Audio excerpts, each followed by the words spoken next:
Nesse vídeo, vamos conversar sobre as declarações de vários jornais ucranianos de que o Hamas, o grupo terrorista palestino, foi treinado pelo Wagner e pelo Redut, que também é um grupo mercenário russo. Vamos conversar a respeito das várias reuniões que a cúpula do Hamas teve na Rússia.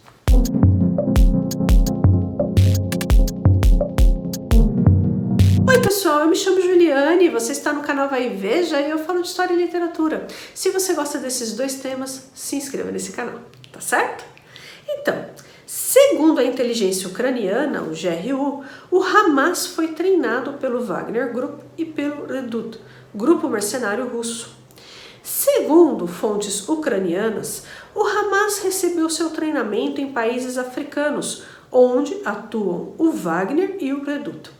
Segundo o Asia Times, Joe Biden e a presidente da Comissão Europeia, Ursula von der Leyen, devem pedir a expulsão da Rússia do Quarteto do Oriente Médio, que tem a sua sede em Jerusalém Oriental. Esse grupo é composto pelos Estados Unidos, União Europeia, Rússia e a ONU. A expulsão da Rússia seria por conta da aparente cumplicidade do país nos ataques terroristas do Hamas. Ontem, o Zelensky disse o seguinte, abre aspas, de acordo com informação disponível, é absolutamente claro que a Rússia está interessada em instigar uma guerra no Oriente Médio e que uma nova fonte de dor e sofrimento enfraqueça a unidade mundial, aumente divisões e contradições e assim ajude a Rússia a conter, ou acabar, enfim, com a liberdade na Europa. Zelensky já havia manifestado seu apoio a Israel e mandado condolências para as famílias das vítimas. Lavrov também se manifestou falando em nome da Rússia. Apelamos a um cessar-fogo imediato e um plano de paz baseado no estabelecimento de um Estado palestino independente dentro das fronteiras de 1967, com Jerusalém Oriental como capital. Bom, vocês veem, né? Em nenhum momento ele lamentou as mortes, nada, né? Nenhum momento. Sobre o apoio do Hamas por parte dos russos, a Ucrânia ainda não ofereceu provas. Nós vamos aguardar, né? Elas podem surgir. O que podemos afirmar com certeza, pessoal, é que a guarda iraniana ajudou no planejamento. Ao Irã não interessa um acordo entre Israel e Arábia Saudita. Um acordo entre os dois países estava para sair. E esse acordo isolaria ainda mais os iranianos no Oriente Médio. Então vocês sabem, né, que o governo do Irã quer riscar Israel do mapa, promete um genocídio sim, tá certo? O Hamas, o Irã e talvez a Rússia fizeram o que fizeram para que Israel fosse sim para cima dos palestinos. Eles não ligam para a população palestina. O Hamas é um grupo terrorista que escraviza a população da faixa de Gaza. O Irã não tem nenhuma simpatia pelo povo palestino, mesmo porque os iranianos são xiitas e os palestinos são sunitas. Então, o Irã ele quer usar o povo palestino como bucha de canhão, certo? O governo iraniano, pessoal, matou várias mulheres por conta de um hijab, que é o véu, utilizado, de acordo com eles, de forma errada, certo? Eles envenenaram as mulheres. Se esse governo não tem nenhuma empatia, nenhuma ética com o seu próprio povo, imaginem com os palestinos, distantes, sunitas, empatia zero. O governo do Irã mata homossexuais enforcados em praça pública. O Hamas também persegue homossexuais, certo? Então, para eles, a população palestina tanto faz, correto? A Rússia, pessoal, não preciso nem falar, né? Vocês que já estão aqui no canal, não preciso nem falar da Rússia, certo?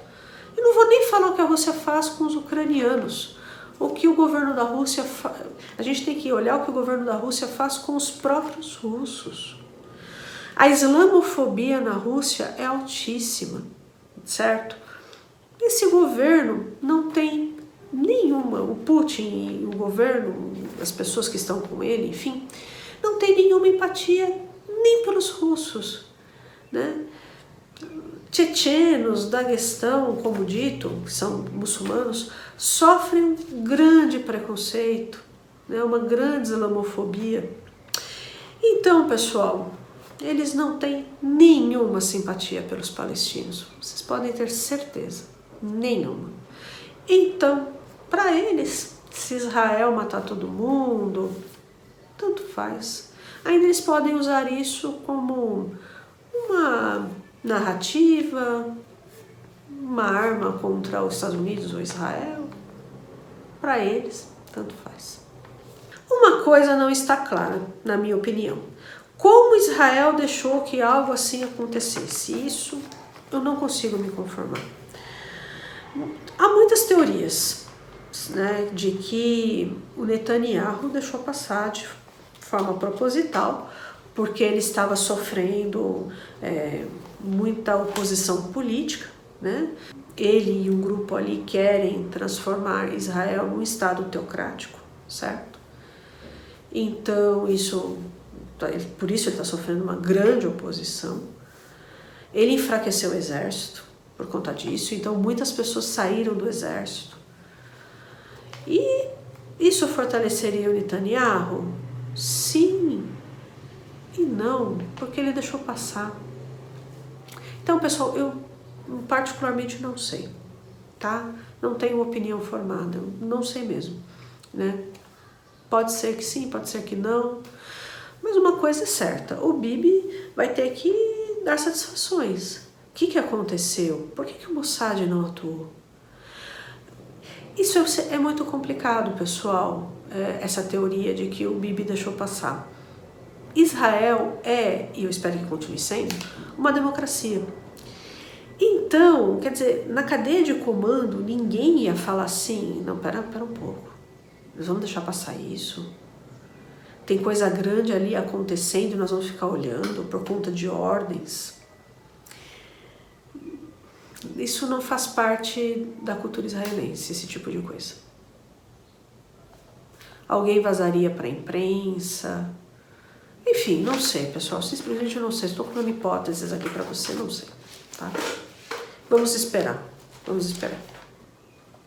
Nos primeiros meses da invasão da Rússia à Ucrânia, as relações entre Rússia e Israel ficaram estremecidas.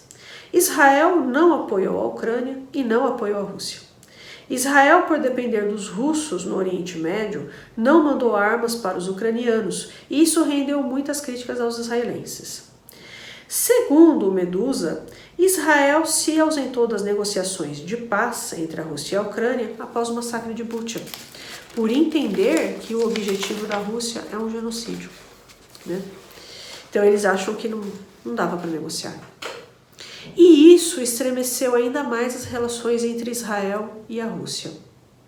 Em maio de 2022, uma delegação de alto nível do Hamas viajou para a Rússia e se reuniu com o ministro dos Negócios Estrangeiros, né, o Lavrov, e com o Kadyrov, que é o líder tchetcheno. Inclusive, esses dias o Kadyrov, acho que ressuscitou, ou sei lá, um sósia dele, falando que ia mandar Kadyrovites lá para morrer na Palestina, né? Muito absurdo.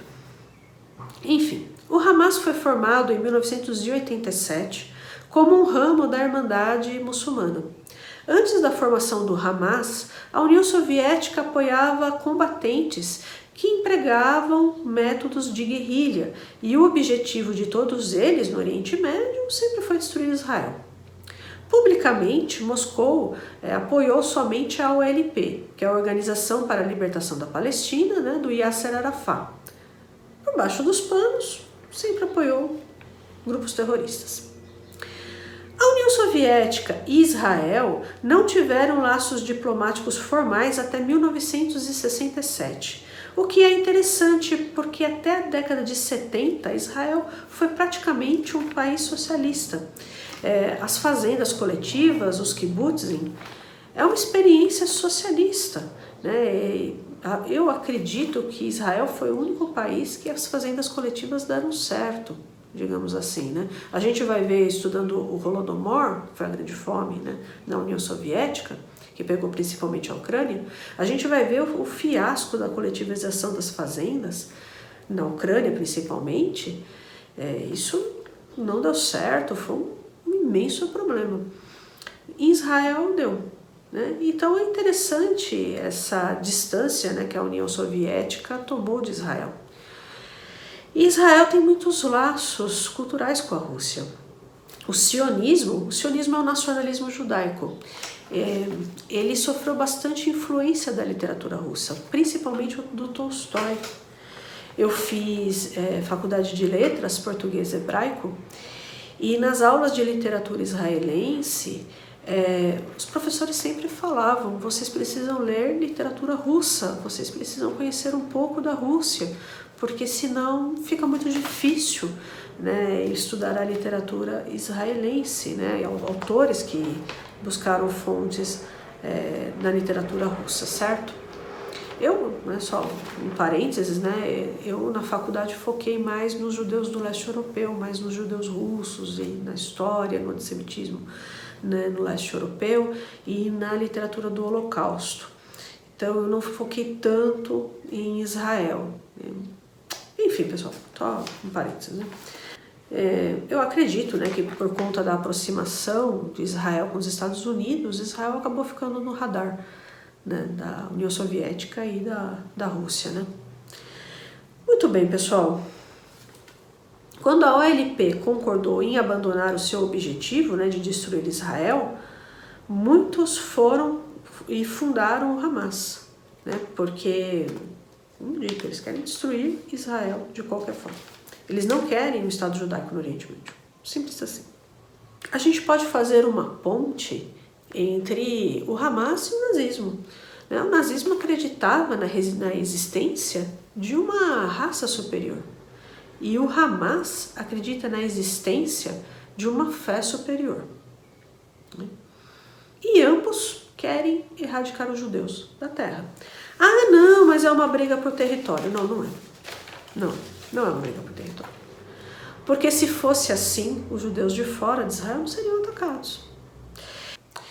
Teve uma época que o Hezbollah estava pagando para quem batesse em judeus na rua. E aí a pessoa tinha que filmar e pôr no TikTok. Tá.